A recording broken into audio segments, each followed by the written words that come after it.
You're watching Analysts After Dark, an underground hideaway where insatiably curious analysts examine provocative project problems, share salacious secrets, and establish a covert network of co-conspirators. Step into the dark with your hosts, AJ Hawley and Steve Jones.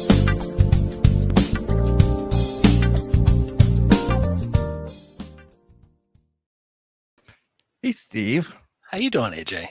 Good. How are you? I am doing great. I'm excited for another fun episode. Same here. And It's you've also got some other exciting stuff coming up, don't you? Next week? Yeah, so next week, gearing up for Vancouver. So that's going to be exciting. I've got several sessions in that. So I'll be doing my hack job session and talking about different Microsoft tools and tricks that we can use that we probably don't use, or if we do use them, we can maximize them. And I'll be talking about doing a workshop and a keynote as well. Keynote? Yeah. Oh, say more. Yeah, so it's titled What If I Don't? And it is challenging ideas that we all victim to in the workplace, I feel.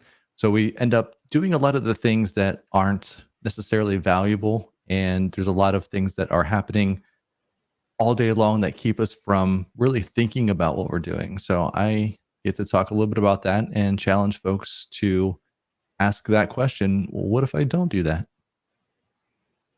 That's fantastic. It'll be a lot of fun. I tried to sprinkle in some fun little Easter eggs for people, and it's not just talking about work stuff. It gets a little weird. I'm not gonna lie. Getting a little weird can be more fun. I feel like it's the most fun if we can share a little bit of our weirdness with everybody else and just be open and honest about, hey, I'm kind of an odd duck. Then it makes life a little bit more interesting. So not being stuck up, or stuffed up. Just correct. If you can avoid both of those things. No, I feel like there's a lot of people that they stay in their lane and they stay in their zone, and that's fine, and they choose to share things and don't choose to share other things. I'm fine with that. I think for me, there's a large part of my life where I didn't do that, I did do that, and then now I'm choosing not to. And I think that it's been more authentic, and I've been able to have more relationships that are deeper and more meaningful, I think. So, yeah. That's awesome. And you feel better about it because it's authentic. Yeah, you walk away going, I was able to show up as myself, and, warts and all. Warts are character building. I think so too.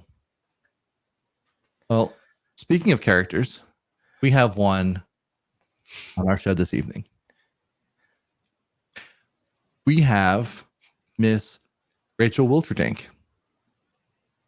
And I wanted to do, I forgot about this, the Humperdink thing, from Princess Bride. And I was gonna do a little YouTube video of that and then put her name in there, but I got busy with some other things.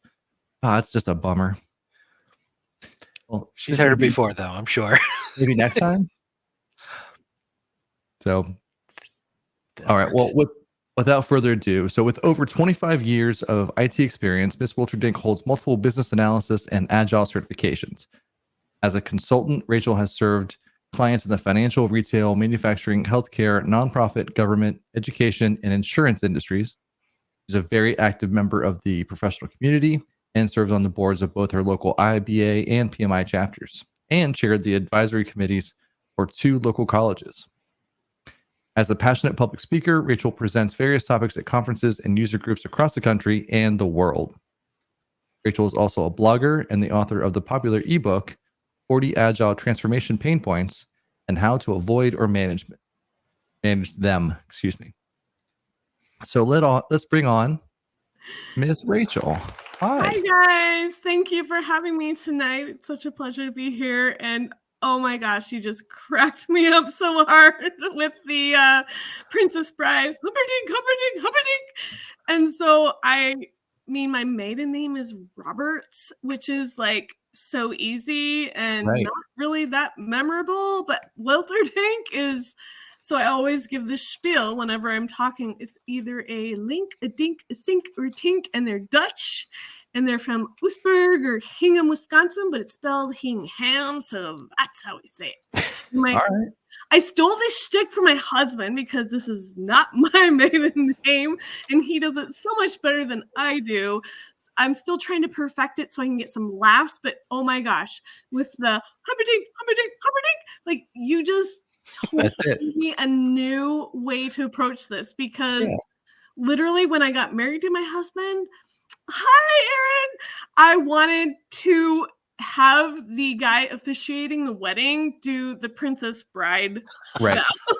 Right. So, Mallet. whoa is what brings us together today. Whoa, that blessed arrangement, that dream within a dream. And like, we tried to get him to do it. And he's like, ooh, I can't. And we're like, dang it. Like, it would be so hilarious. No, he wouldn't do it. It would have been great. That would have been funny. It would have been epic because as I mentioned earlier, I grew up as a Mormon in Utah.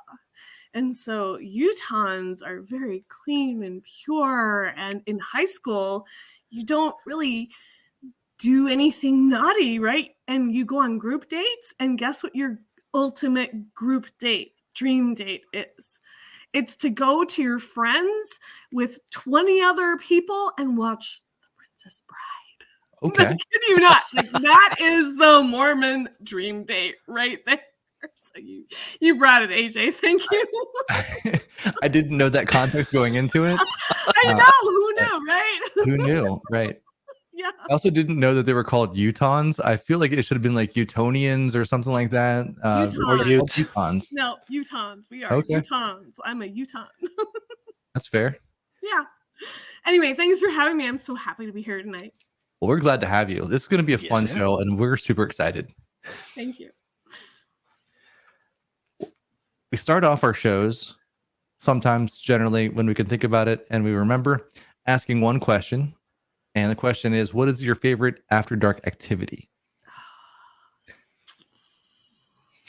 Okay, this is let tough. you answer, or I can read what you suggested. Either way. So I love to read, but aside from that boring pastime, I am a sucker for forensic files. Okay. So if I wish I had many lives because I would love to have many different careers, anthropology being one of them, especially like forensic anthropology. That would be totally awesome. So I love watching forensic files. My husband hates it because he used to be a cop. He's like, this is too close to home. But I'm like, oh, let's solve the mystery. Let's find the killer. Like, yeah. So I know it's really sad and sick, but yeah, I love, and even it's an old show. It's not even like new, but yeah, forensic files. I love solving mysteries. Was that the guy from 60 Minutes that does that show? Is that who does that? Ooh, I don't even know. They have like a famous guy who does the narration. Yeah. And he's pretty good, but it's like really old now. I feel like it's like ancient. Maybe I'm just that old, but I still love it.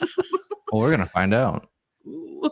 Yeah. So, do you try to bring your analysis to forensic files? Oh, I'm sure I do. I love breaking things down. I love solving problems. Like, ooh, what's the root cause? Why did they do this? Like, let's try to dissect this. Like, who's the killer? It's totally, yeah. I literally wish I had multiple lives so I could live multiple careers and like anthropology. Sometimes I wish I could have been an orthodontist. I spent a good fortune on my mouth, like making straight teeth, and I have multiple implants because I have genetically missing teeth. So I have like the price of a luxury car invested in my mouth. So I would love to be an orthodontist. Like I would love to be an author. Like there's so many things. I wish I could live, 4 or 5 different lives. Well, I think the last thing I would want to be is an orthodontist because I'm a slight, and I say slight, but moderate germaphobe. And then just me sticking my hands in someone's mouth all day, just out. I'm out. All day. You know, and that's probably why a lot of people would rather do pediatric dentistry, because they're new and they're young and they aren't gross and decayed, and you got to dig in there and get all the cavities out. Like, I wouldn't want to do that, but like straightening out and making a beautiful smile, like that would be enjoyable to me somehow. I know it's weird, right? You know what? I'm happy for people like you.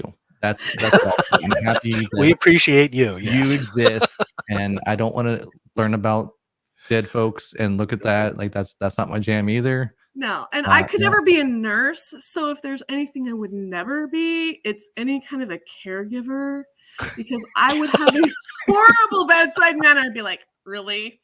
You hurt that bad? Like, suck it up. Like, I would not be a good nurse. I would suck at it. I would You said that- honestly kill people, which would be horrible. You said you Your would never family be a hits- caregiver, but you have 3 kids. I do. Yeah. But family history is coming out with being, how many siblings do you have? I am the oldest of 5. So there's 4 girls, 1 boy. We grew up Mormons, right? So very clean, healthy living. And I just, like, as soon as I turned 18, I'm like, I'm out. Like, I'm done being second mom. I knew many, interestingly, polygamous wives and children of polygamists. So I knew you were never going to go there in this session, but like, I knew people who grew up in that, and it was really interesting. So I'm a really sort of sick addict of Sister Wives, the TV show. Okay. Just because I grew up in that environment where it was a thing, and literally people I went to school with, and husbands like skulking around in the background, that were like children of polygamous families, but they kept it secret. Oh, here he is. He's got to say hi. Oh, hello. So hi. So Hi. for the record, her husband is not against polygamy. Sounds Okay. okay to me. What else were you talking about before I came out? Oh, horrible bedside manner. Yes. Okay. Not good nurse material. What else did I hear? Your Wilterdink thing. Did you tell them about Wilterdink? I did. I stopped at I didn't tell him about the vans. The van part. Do you guys want me to take it from the top, or have we already gone? No. I already did the Wilterdink link Okay, sync then I'll dink let dink. I go. didn't go with the vans though. So we're also related to the Van Dykes and the Van Wykes. See, and if you Van Dykes and Van Wykes in Wisconsin, they probably come from Oostburg, or they probably come from Hingham. Now you have the Van Dykes and the Van Wykes, but then like we need to talk about the Van Helsings. They're German. They hunt vampires. No relation. Those people are Not wrong. crazy. Sorry. Anything else? Nice. No. Bye bye. Okay. Bye. Before Thanks. anniversary, He was more not- than a half. He was supposed to be in bed Yes, already. I- He wasn't. because- and I heard her tell you about my background. Yeah. But you ever, so it's not that opposites attract. We are the opposite side of the exact same coin. So we both have the same attention to detail, OCD in certain circumstances, but like she hates confrontation. Like Okay. she cannot, she's just like, nope, I'm confrontational. We either have to be collaborative or bye-bye, right? And me, I'm like, oh, you want to have a confrontation? You want to fight?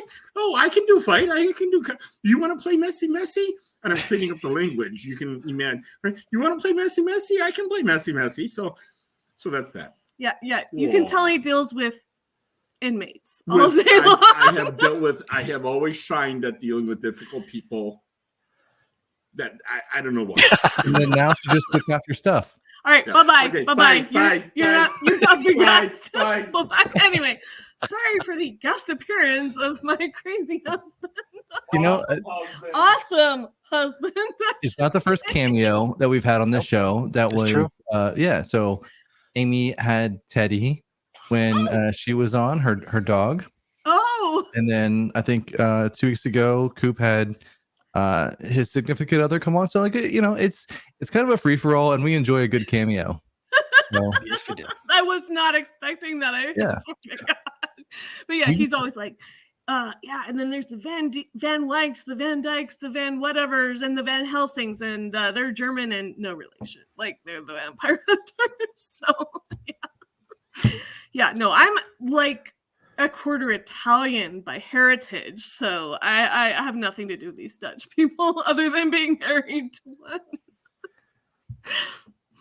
But yeah, no, I love being a business analyst. Like that is my passion in life. And yeah, he's right though. Like conflict is my biggest weakness.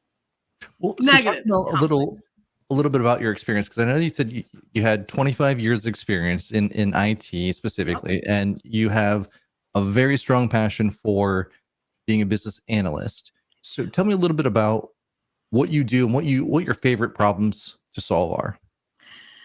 Oh gosh, that's a really good question. Yeah, so I started my IT career a long, long time ago in a galaxy far, far away. And I was more of a front end like web developer person when I got started in the profession. I actually came from construction, believe it or not. I was an industrial construction estimator before I got into IT. So I was doing multi-million-dollar bids for substations and transmission lines and underground electrical distribution systems and stuff like that. And like as soon as I found the internet, I like fell in love. I'm like, I gotta do something with that. So I kind of self-taught. I got a bunch of books. I built my own like humongous personal website featuring things that I'm hugely embarrassed to talk about now, like the music I liked and the shows I watched and my crazy weird hobbies. I really Was it a MySpace page? Oh, no, this is even before that. This is before that. So we're talking like internet browser of choice was Mosaic. Okay. We're talking before Internet Explorer or Netscape or anything. And so I like literally taught myself. So I built this huge website. I moved to California. I got a job at this little itty bitty startup company that happened to be right in my backyard, and it was called Netflix. And so this is where I really got my like IT start. And so I was a customer before I started working there, but my interview for Netflix was I got to hand code HTML on a whiteboard. And the people interviewing me didn't even know about the company as much as I did because I was already a customer. And I actually had a typo on my resume and I was mortified. And the guy caught it and I'm like, oh my God, like I'm doomed. Like I'm not going to get this job. No. I totally got the job. Love Netflix. I was a movie addict. I'm still a movie addict. Total movie addict. So like I was a customer before. I'm still a customer now. I'm still like a huge Netflix advocate, cheerleader. And yeah, so that's kind of where I got my start. And then fast forward, I have my kids. I'm like, I can't keep up. Like being a technologist, I love being a technologist. But like when you got kids, it's just really hard to keep up. So I had the opportunity through a merger and acquisition to become a BA. And it was right at the beginning of the BA profession being really recognized as a thing. And I think, 2003, I think is the 20th anniversary of the IIBA, right? Mm. And so I became a BA in about 2005. And so it was really still brand new. And I had this amazing mentor. He was a project manager. He was one of the original reviewers of the very first version of the Babak, which is nuts, like just crazy. But he really, like having a mentor and transitioning from being more of a doer to a BA, I was like, oh my God, I've already been a BA. My whole entire IT career, I've already been a BA. So I was eliciting requirements. I was documenting the requirements. I was building the solution, validating the solution, and like I was doing the whole entire software development lifecycle. Like I didn't even know that I was doing it. Mm-hmm. So to have a profession come along and like say, hey, this is a real thing. There's value in this. And like, oh my God, it was like this amazing light bulb coming on in my brain. I'm like, oh, this is amazing. I love this. And it was such a perfect fit for me because business analysis is a lot more stable, I guess I would say, than technology, where the languages and they're changing like just at the speed of light. But I think business analysis, while it has evolved, it's evolved a little bit slower. And it's a lot more stable. And I think, realizing that the things I'd been doing were official techniques, like, oh, interviewing, that's an official technique. Observation, that's an official technique. Like all the things I was already doing was like, oh my God, this is amazing. And so, so I've been all in with the IIBA since then, and, going through the CBAP process, which I know, Steve, you've gone through this, right? Like it's rigorous. It's not easy. It's actually super challenging. AJ, have you done the CBAP? Have you gone through that or no? No. And I've got a whole list of reasons why, but that's totally understand. Like it is hard. It is not easy. It is like really, really rigorous, and you have to study your butt off, and you have to really commit. And so anytime I see anybody who's made any sort of commitment to the business analysis profession, I'm like, you go, like, that's amazing. And so I feel like it gave us this common language, common community. And I just feel like I've found this just amazing family being a part of the IIBA over the years. And, I was on the board of my local chapter, and I just guest spoke for the Bluegrass chapter. Are you guys familiar with those guys? Man, I know guys, they are rock stars. Holy moly. Like they showed the list of like the CBAP holders in their chapter. I swear to God, there's like 50 people.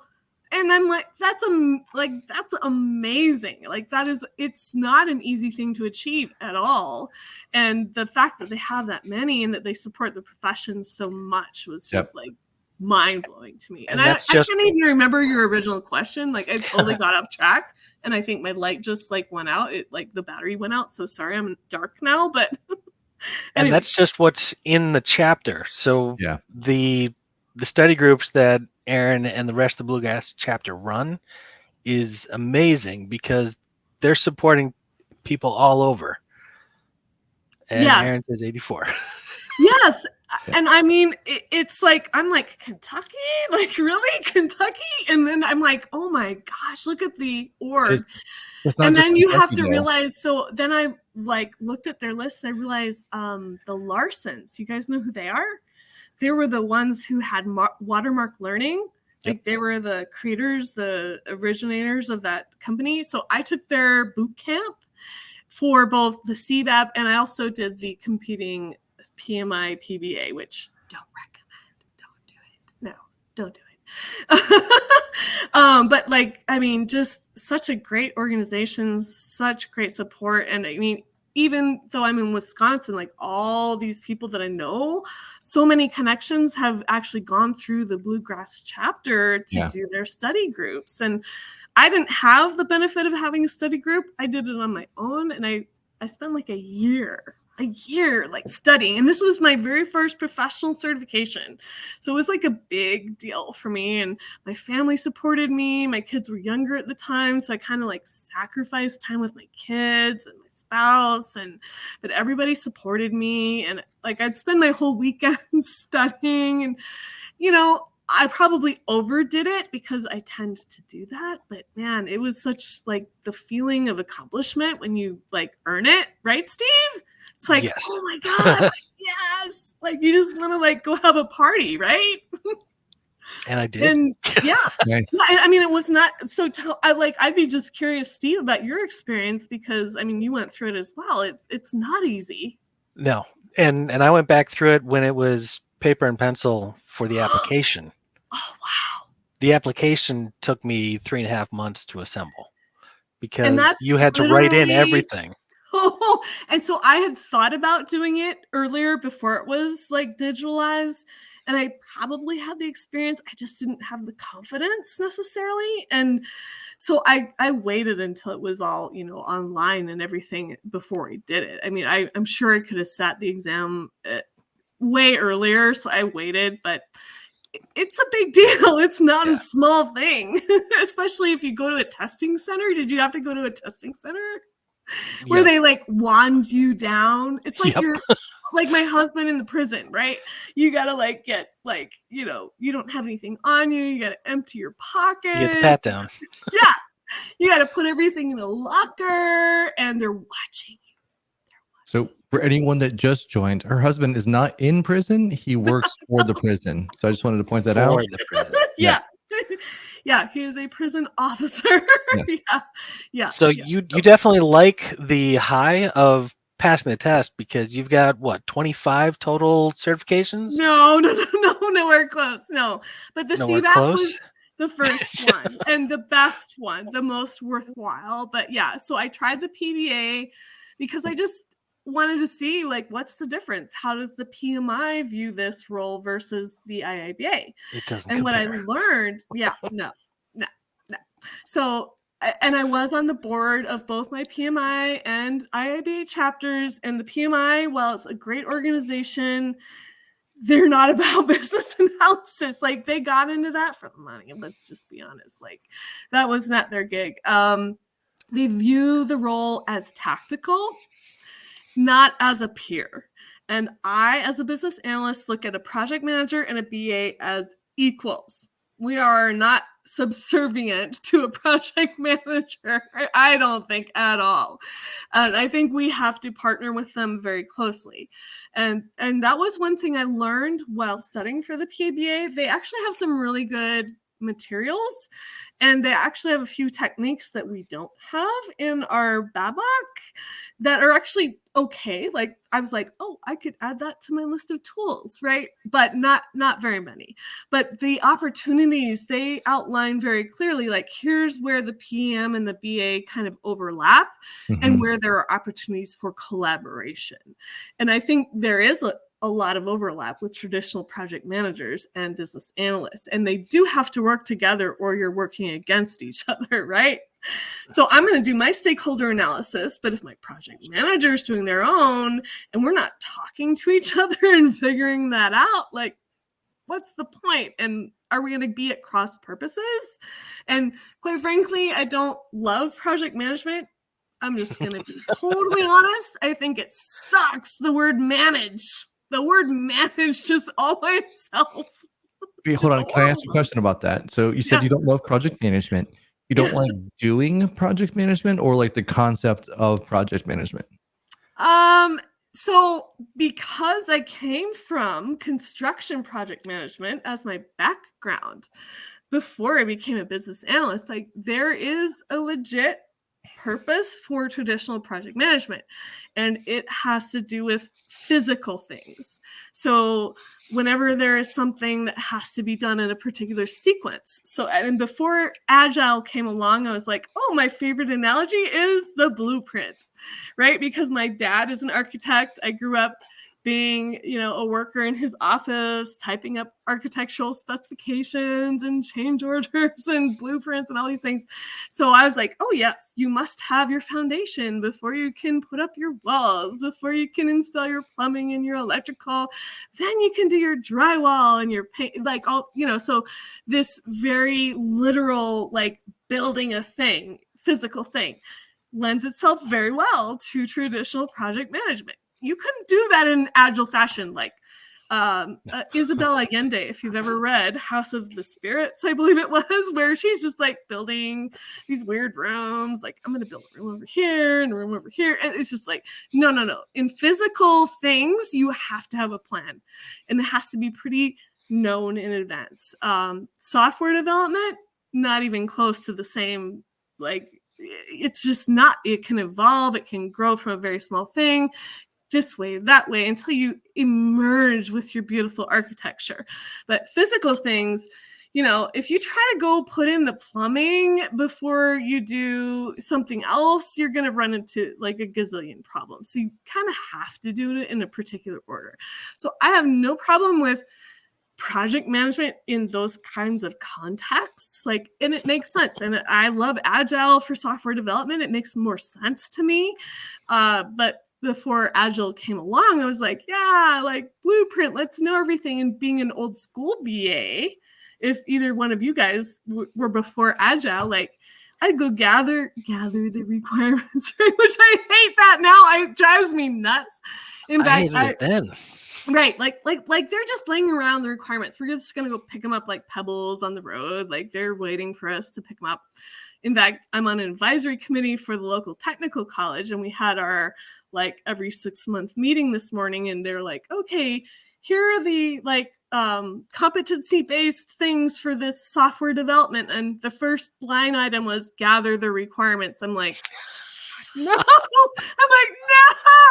no, you need to change that right now. It should be elicit the requirements, so you're asking questions.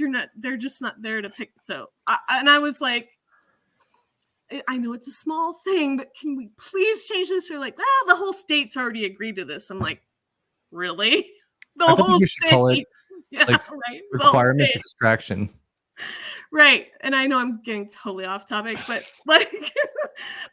yeah. So, I mean, there is a time and a place for traditional project management. It has its spot, but for software development, for complex problems, Agile. Hey, Judy, I love you. Good to see you. Your ears are ringing right now. Yeah. Yeah. Gathering the requirements. It just drives me. It drives me nuts. Does it drive What you else can we call nuts? it? Discover and develop needs. Eliciting, like asking questions like why, who, what, why, when, why, like all the W's and then the H. Well, that's the other people's problem. But I was thinking, like, is there a way that we could call it something more fun and just come up with that, right? So instead of like, trawling. Trawling. Okay. I liked like extraction requirements. It feels like extraction, and then it goes back to your orthodontist thing earlier. So then, well, that would be drilling. Yeah. No, not with orthodontia. That comes before. Yeah. No, like so for me, like saying I love forensic files. So it's a mystery to be solved. And so I feel like every business analysis assignment is sort of the same thing. You're like, okay, so what is the problem? What do we need to figure out? And so you're asking all these probing questions and you're kind of solving a mystery. I feel like it's a treasure hunt almost. Does that make sense? It does. Do you guys feel that way? Or is it just me? You got to polish it though. You don't just find it and go, hey, there it is. Oh, yeah. You got to work for it. Oh, you're right. So you never take them at the first word, right, Steve? Here's what I need. Here, what do you want again? Let me write that down. No. Well, why do you need that? Oh, really? Oh, how about this? And then, you just keep peeling the onion. So almost 100% of the time, what they say they need is not what they actually need. So the goal of the business analyst is to uncover the actual underlying business need. And that to me is kind of the joy of a business analysis job, is like discovering the treasure. Like, what is it that they actually need? And can we actually make this happen? And usually it's not what they ask for initially, right. Almost like 99% of the time, right?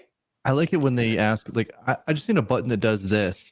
And then I feel like if I ever gave everybody a button that was exactly what they asked for, it would just look like a NASA control panel. There's just be buttons everywhere.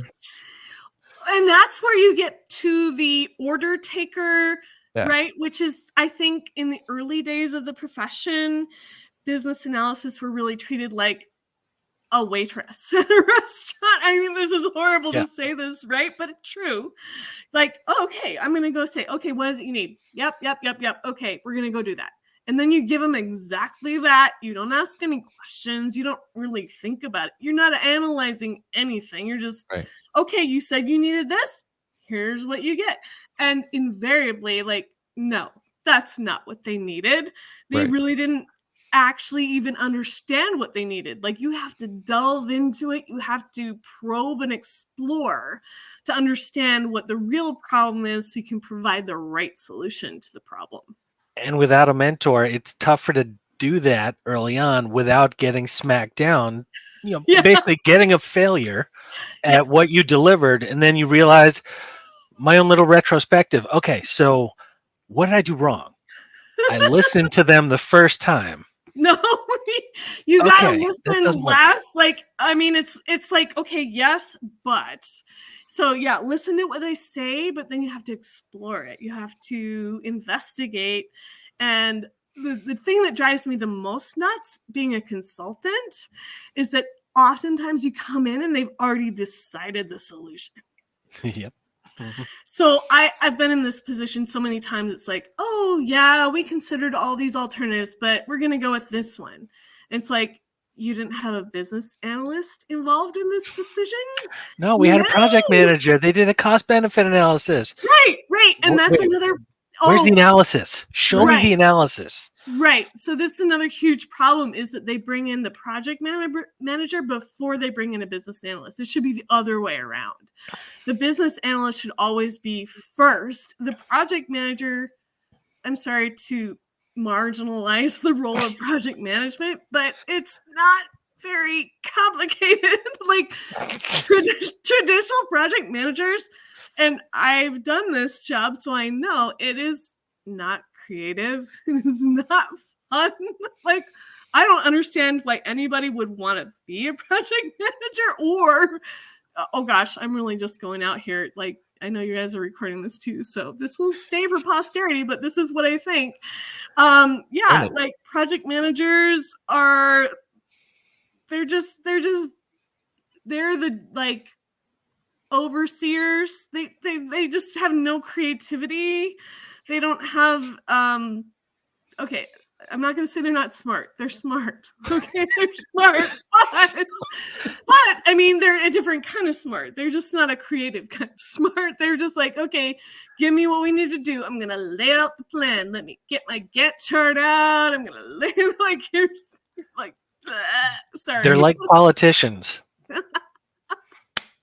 They like to handle the money. After election day too, Steve. Good job. They like to make the decisions about money and play politics. They're politicians. Well, and you know what? If there's any creative part of their job, it's the politicking part, right? It's getting the right people and, making the right deals, the backdoor deals, like. And to me, that's just not that fun. Like, I love being a business analyst because it is creative, because we get to use our brains, right? We get to explore, we get to go and learn new things, like, continuously. And for me, that's the biggest pleasure and the joy of being a BA, is being able to continuously learn new things and constantly being challenged. Like, it's never going to be boring. Our profession, never boring. Well, I'm actually going to go on the side of the PMs. Since AJ! Hold on. He likes to play devil's advocate. Hold on. Yeah. That's great, though. I love it. Only because, and I've said this publicly, but I think I've worked for like 2 good PMs, ones that I would quantify as good. And I'm still like in contact with them. But I think a lot of times BAs, if we had a room full of BAs all talking about what we can do on a project, we focus a lot on the what ifs and used all that creativity, but it does take a stronger hand for somebody else to come in and hone that down and actually make it like, okay, guys, what are we actually doing with this? How are we going to get stuff done? Because I think we would ideate persistently, and we wouldn't get a whole lot of things done. A lot of churn. Totally stuck in analysis paralysis. That's a totally legit thing. I absolutely agree. I mean, so that's why they're our counterparts, because they're the ones that are literally holding us accountable to the things that we are looking to do for the business. So I know, Aaron. Legit right. Point. AJ goes to the dark. It hurt me to say all of those things, but like that feels true. No, I mean, it's a yin and a yang, right? And this is why I feel like, if you have a situation where you do have a traditional project manager and a business analyst, they should be like lockstep, right? They should be partners. They should be a dynamic duo and work together to accomplish the goals. And yes, they're very totally different competency sets. So this is why I kind of get upset where I go into organizations and they're like, oh yeah, your next step in the BA career is to become a project manager. I'm like, oh, I hated that. No. What? No. What in the world would I want to become a project manager? And then recently I decided to, reinvestigate that for myself. So I tried taking a project manager consultant job. I know. What was I thinking? And I was immediately affirmed in my my thoughts that this is not where I want to spend my life. Like, I can do it. Sure. Anybody can do project management if you got logic, right? Like, you can do it, but it's just not terribly creative. But you do need to have the negotiation skills, like AJ was saying, the political skills, the acumen. And you know what? In organizations where PMs are a big deal, their head is on the chopping block. So they're kind of responsible. Yeah. And they actually are very incentivized to get it done. So, those kinds of organizations, that's, if that's the way they operate, that's great. Personally, I'm much more a fan of, the agile way of working and, Scrum Master, servant leadership, but not every organization lends itself to that. Nope. Certain types of industries, like I gave as an example, construction, where things have to be done in a particular sequential order, logically. Anything with a physical component really is not necessarily a great fit for agile. So, you got to pick the right type of approach to the right type of project. Well, and to go back to something that you said earlier, you were talking about business analysis, and you mentioned that tech changes and you can be well versed in a technology, and then all of a sudden the technology just kind of either implodes, explodes, etc., or it develops, etc. But the thing you said was business analysis is persistent, and I'm curious, is that because that is it's more of a people problem than it is a technical problem, to where our jobs are looking at the individuals and being able to work with them and collaborate and to get information from them, and that's why it's persistent, because it's embedded in the project itself, just because we're dealing with people? Or is there another reason? Yeah, no, I think that's probably the main reason is people, and because the skills and the techniques that we use, they will evolve over time, but they're pretty stable. So if you look at the techniques that I used, 15 years ago, the most common ones, so take observation, take document analysis, interviews, focus groups, these are still really common techniques. They haven't changed a ton in the last, despite technology, they just haven't changed that much. So I think those things are very stable, and organizations, technology is going to change. And I think what we do doesn't necessarily change as a result of the technology changes. The how you deliver the solution might be affected by technology changes, but how you arrive at the business need isn't necessarily going to change that much. People will always be part of the problem. And the solution. Yes. Yeah. People are integral to it all. And with the introduction of AI, so I don't know if you guys have had any of your sessions focused on AI, but AI is becoming a really hot topic, especially for business analysts. So IABA, local and global chapters have had some pretty good sessions on this. And if you've used any of the tools yourself, I know I have, there is a huge opportunity for us to accelerate our work, I would say. So I would view AI not as a replacement for what we do as business analysts, because I don't think any computer machine could ever possibly replace a human being's intellectual, creative capabilities. Can they regurgitate a set of facts? Sure, no problem. Can they formulaically give you an output of something? Absolutely. And so I use AI primarily as a digital sort of assistant, and it's a good place to start. And it can be a huge, like I said, accelerator for business analysts to speed up your work. But will it replace what you do? I don't think so. I really don't. I really think it's just it's an assistant more than anything else. It can improve your work. It can speed up your work. I can use it as an editor. I can use it as a brainstormer, as all sorts of things. And I've used different types. I've used ChatGPT. I also am a very creative person, so I have an Adobe Creative Suite license, and How so cool I've is used. that? Isn't it crazy? I love it so much. I use it all the time. It's nuts. So you can give it like a verbal description. So I blog, as I think you guys probably know, I have a blog. And so I also read a lot of books, and I was looking for background for something I was creating. So I'm like, using Adobe Firefly, which is their AI. I'm like, all right, I want a statue of an Olympic athlete holding a discus, So it gave me a first version of that, and it was like it gave me men and women in various color, like non-color versions, and I'm like, okay, well, I really wanted a man, so I wanted a male physique, so I'm like, all right, give me a male in marble holding the discus. And so I just continued to refine my description until it came up with something pretty good. Was it perfect? No. But in fact, it was great up until about halfway through the legs, where it landed the pedestal of the statue.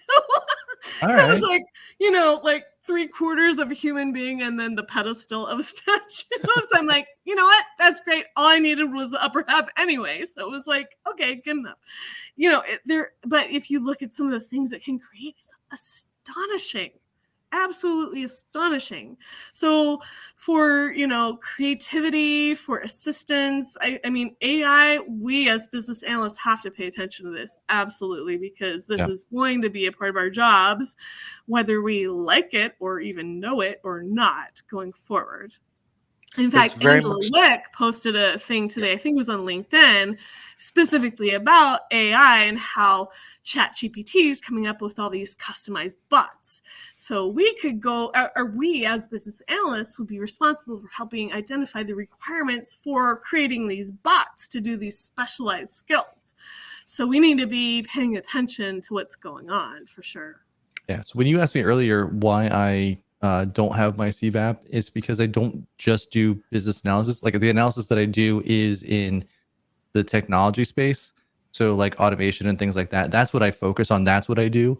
And so that's why I don't just, so I kind of do analysis for fun or analysis on the side.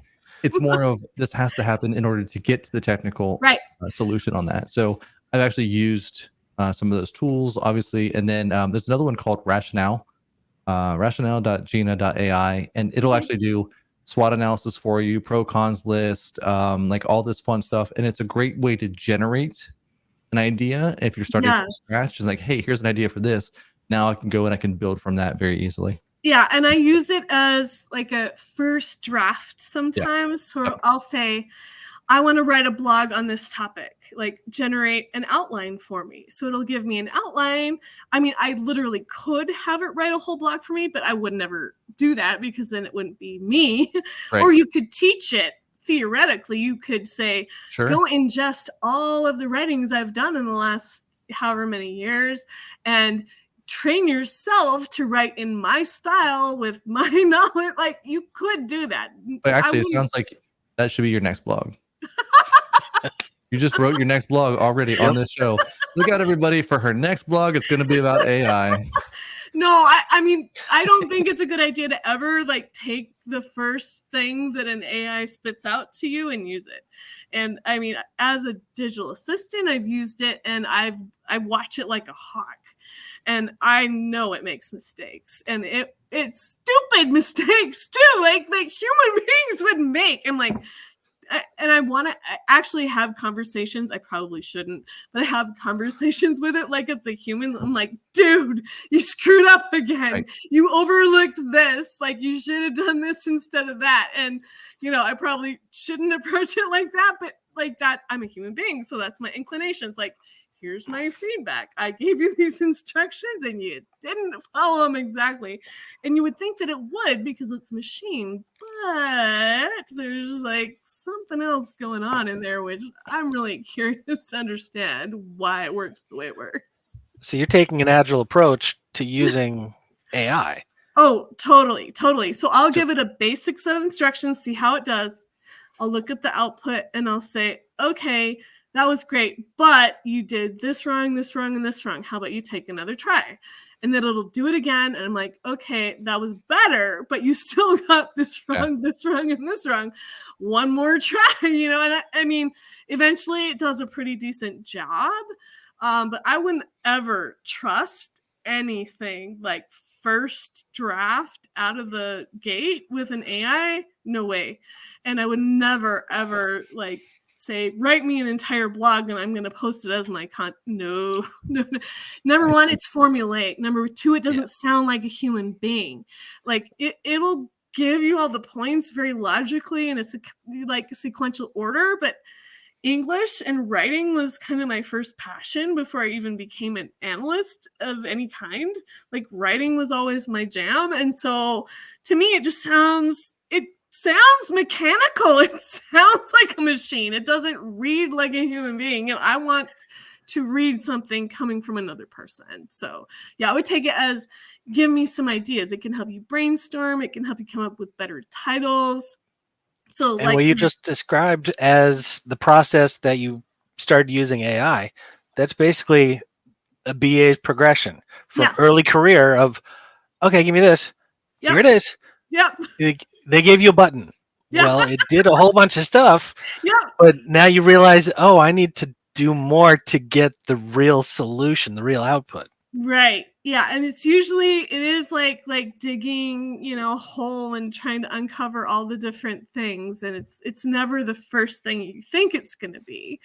So absolutely. It's like peeling the onion and the layers and figuring out, what is the real need. And at the end of the day, that's what BAs are good at, is figuring out what the business needs or the person needs or whoever, like not how to accomplish it. Like that's the developers, like that's their job. And I have run into like situations in my career, especially as a consultant, where the product owner or the BA or someone writing the requirements is writing like the technical specs or like the code, like literally writing the code, or here's the SQL that I need, or here's the and every time I see that, I just like want to like scream. My head wants to explode. I'm like, no, that's not your job. Don't do that, because it leaves no creativity then for the developers. Sure. So you want to give them the autonomy, like here's the problem and you guys go find out the best solution for this problem. And if you try to give them like spoon feed them like A/B, like paint by numbers, right? You don't want to give them paint by numbers. You want to give them like, here's the problem. How's the best way to solve this? You don't want to say it's going to be X, Y, and Z. You want them to come up with like, here's what we think, because they know better. They know, they have all sorts of creative ideas. And if you don't let them do that, they're going to be unsatisfied in their job. Right. And so that is also a partnership. Yeah.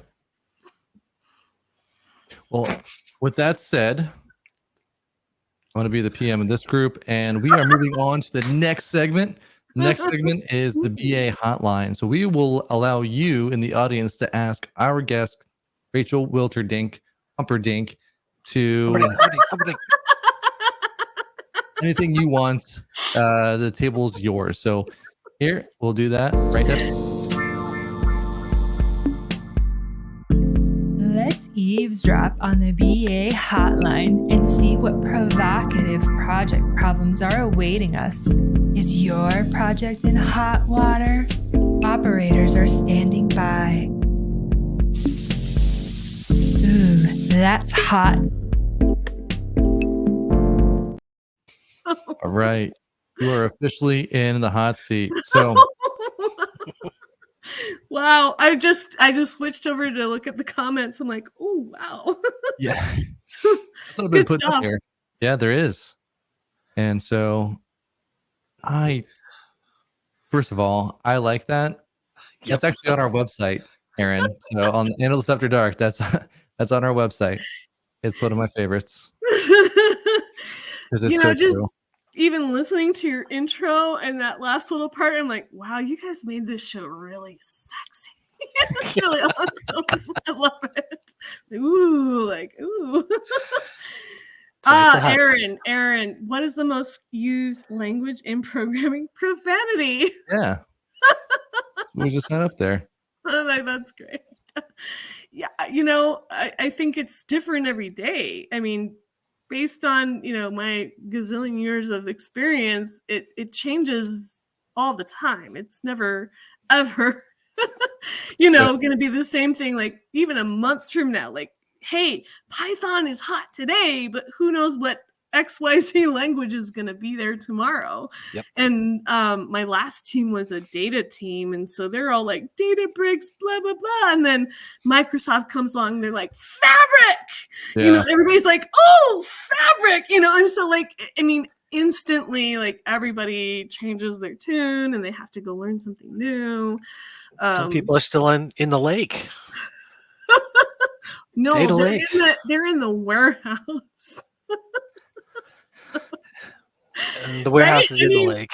Yeah. Like, because like the warehouse a few years back, like this was the most up-to-date like BI thing to do. And now it's like, oh no, and now it's the data lake, and now it's the data lake warehouse. Like, I don't even know. Like the terms just start to blah blah blah blend.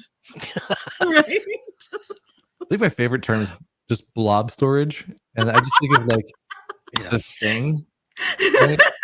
And then just slowly taking over and eating everything. That's what I think about. Which is hilarious because last night, AJ, I don't know what I was thinking, but I was like on a creepy movie binge and I watched Creepshow 2, which is a really old movie.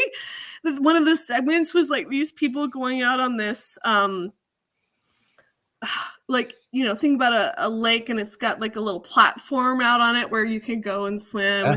I can't remember what the name of the episode was, but these 4 teenagers, they're like, yeah, it's like October, so it's getting cooler, but they like go swim out there and then there's this blob in the water that's like eating them. It's like, yeah. Sorry, I'm losing it right now. I haven't even been like drinking the whole time. Like I really haven't, I promise. I like how you qualified it, like the whole time. The whole time. It's never happened. The whole time. Pre-tune? What? Yeah, I warned you. My husband took me out before this. So. It happens. Yeah. Oh my gosh, you guys are awesome. Oh my gosh, Leslie, if you're still on, I actually I sent your like LinkedIn address to a bunch of folks today. I was on a it was a like agile coach. It was out of New York, so like an agile coach event, and it was like a half-day thing, and a bunch of people were talking about social networking. So Leslie, I remembered you as the expert, and I totally put your LinkedIn in there. I'm like, this is the girl. If you want to know how to like optimize your LinkedIn profile, Leslie's your girl. So yeah, I totally gave you a plug today. Awesome. Oh, she's the best. Aw. Yeah. We haven't officially met, Leslie, but I've seen you on many of these events and I've been watching you for a few years probably. So we should definitely, I think we are connected. I just don't think we've like officially met. So I would love to meet you. I think she'll be in Chicago. Will she not? I'd say Chicago. Oh man, are you guys talking about BA World Chicago? Yeah, it's in December. No, November. November. Month, right? Thank you. November. Yeah, it's this month. Yeah, so I did not apply to speak, and I'm not attending this year. Uh-oh. You could be a volunteer, maybe. That's true. You know, I thought about that. I will actually get in touch with what's her name, the official lady, Amy Riddell. Amy Riddell. I will like reach out to her because that's a fantastic event. Yes. I kind of want to see you two just meet and just be a fly on the wall. Like I wouldn't be able to talk about anything. I just like watch, and it would just be like two hummingbirds that just met. But it would be great. I mean, I am not a LinkedIn expert by any means, but I'm totally like in awe of Leslie. Like, yes. Oh, you're so sweet. I would love to come. I might just have to crash the party. I think you should. You wouldn't be the first one because we know somebody who's done that in Toronto. Oh, really? Who's that? Someone's initials VM. Has his own show and work. I know him very well. He and I are buds. He's told that story. Oh my gosh, yeah, his first time attending BA World Toronto. Well, actually, the first time I was a presenter at BA World, he was the keynote speaker, and it was his dragon speech. Slay the dragons. Yes, that one. And so later on, like I met him. I'm like, hey, I'm one of your dragon slayers. You know, and he's like, oh, okay. It was great. Yeah, awesome. Anywho, I know we're out of time, guys. Thank you so we've much got one more segment. Me. This is not your show. This is our show. We choose when it ends. Thank you very much. I'm used to being in charge, okay? You're not the PM. Now I get why you don't work well with PMs. This makes sense. Well, then we'll start with the confession. We'll let you do your confession, and then we'll officially end the show. How about that? So, confession? Yeah, here we go. And now it's time for BA Confessions.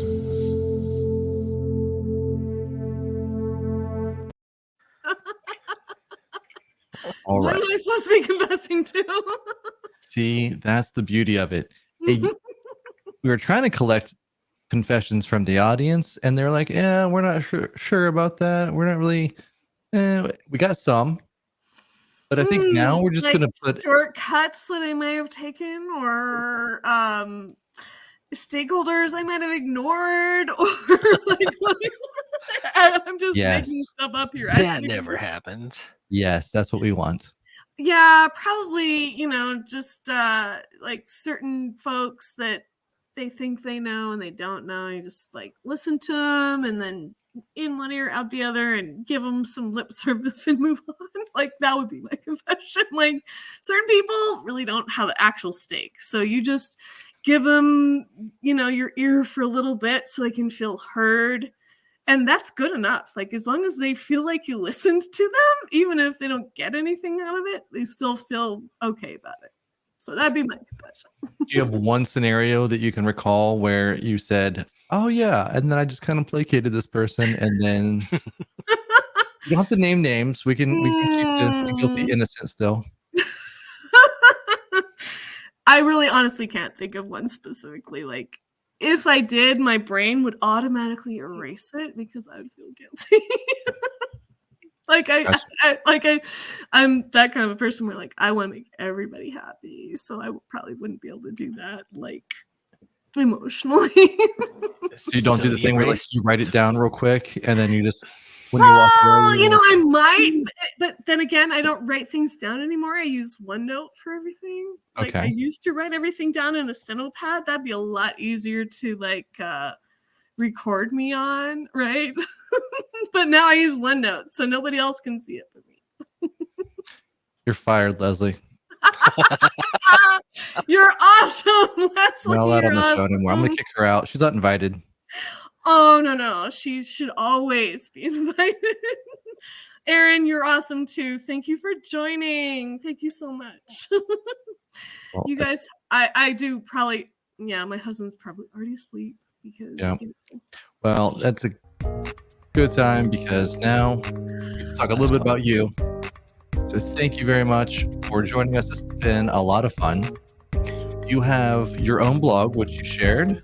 We'll go ahead and we'll put that up here in a second. Thank you. Now you're gonna make me go write a new blog because you already said I use ChatGPT to write it for me. You won't have to. You'll just be able to do this, and then yeah.